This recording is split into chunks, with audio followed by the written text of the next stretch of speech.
Buen día, hermanos, espero que se encuentren muy bien. Gracias por escuchar el programa Fortaleciendo Nuestra Fe. Y vamos a continuar con nuestra serie La Biblia, nuestro alimento espiritual. Y el día de hoy vamos a hablar acerca de cómo prepararnos para recibir la palabra de Dios. Vamos a hablar acerca de lo que debe ser la disposición de nuestro corazón hacia las Escrituras, con el fin de que realmente tengamos beneficio de la misma. Y para que esto suceda, tenemos que entender, hermanos, lo siguiente. Necesitamos reverenciar la Escritura. La Escritura es la palabra de Dios, por lo tanto es infalible y es suficiente. No debemos acercarnos a la Biblia de una manera vacilante o descuidada. En cambio, debemos imitar a los cristianos de Tesalónica. Pablo escribe esto acerca de ellos en el libro de Primera de Tesalonicenses, en el capítulo 2, versículo 13.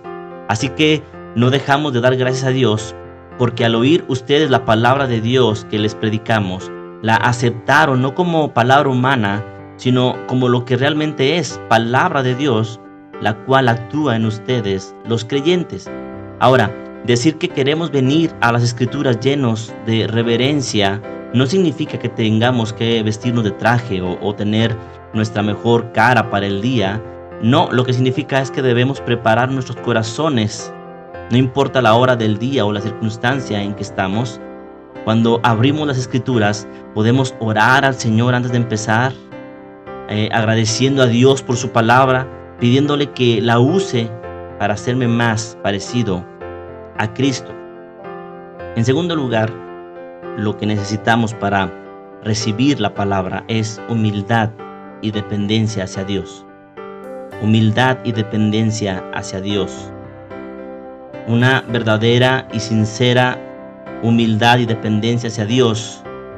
Necesitamos, hermanos, reconocer que somos totalmente dependientes del Señor para que Él nos ilumine las Escrituras. Sin la obra del Espíritu Santo en nosotros, no podemos recibir y obedecer la palabra de Dios. Esto dice 1 Corintios 2:14. Pero los que no son espirituales no pueden recibir esas verdades de parte del Espíritu de Dios. Todo les suena ridículo y no pueden entenderlo, porque solo los que son espirituales pueden entender lo que el Espíritu quiere decir. Así que vamos a las Escrituras en oración y conscientes de nuestra confianza en el Señor mientras pasamos el tiempo en su palabra. Y el Salmo 119:18 es un versículo maravilloso para tenerlo a la mano, hermanos, por cierto. Y nos dice su palabra: abre mis ojos y miraré las maravillas de tu ley.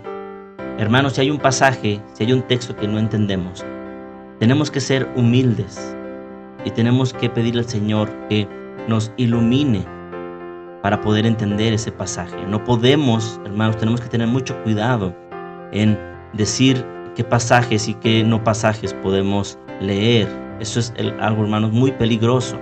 Si hay un pasaje que no entendemos, podemos preguntar a los pastores, podemos preguntar a los hermanos sobre qué trata este versículo, pero no podemos desechar la palabra. Tiene que haber en nosotros humildad y dependencia hacia Dios.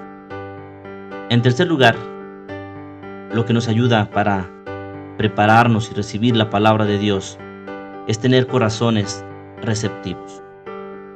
La tercera cosa que necesitamos para sacar provecho de la palabra de Dios es un corazón receptivo a la palabra de Dios. En la parábola del sembrador, Jesús compara un corazón receptivo a un buen suelo. Cuando la semilla de la palabra se siembra en tal corazón, se arraiga y da fruto agradable a Dios. Santiago nos exhorta a ser hacedores de la palabra y no tan solo oyentes. Él escribe en Santiago 1:22 al 25, no solo escuchen la palabra de Dios, tienen que ponerla en práctica. De lo contrario, solamente se engañan a sí mismos. Pues si escuchas la palabra pero no la obedeces, sería como ver tu cara en un espejo. Te ves a ti mismo, luego te alejas y te olvidas cómo eres. Pero si miras atentamente en la ley perfecta que te hace libre y la pones en práctica, y no olvidas lo que escuchaste, entonces Dios te bendecirá por tu obediencia. La Biblia no solo debe instruir nuestras mentes, sino también transformar nuestras vidas. El objetivo de alimentarnos de la palabra es crecer en conformidad con Cristo a través de una vida transformada. Que el Señor te bendiga, hermano.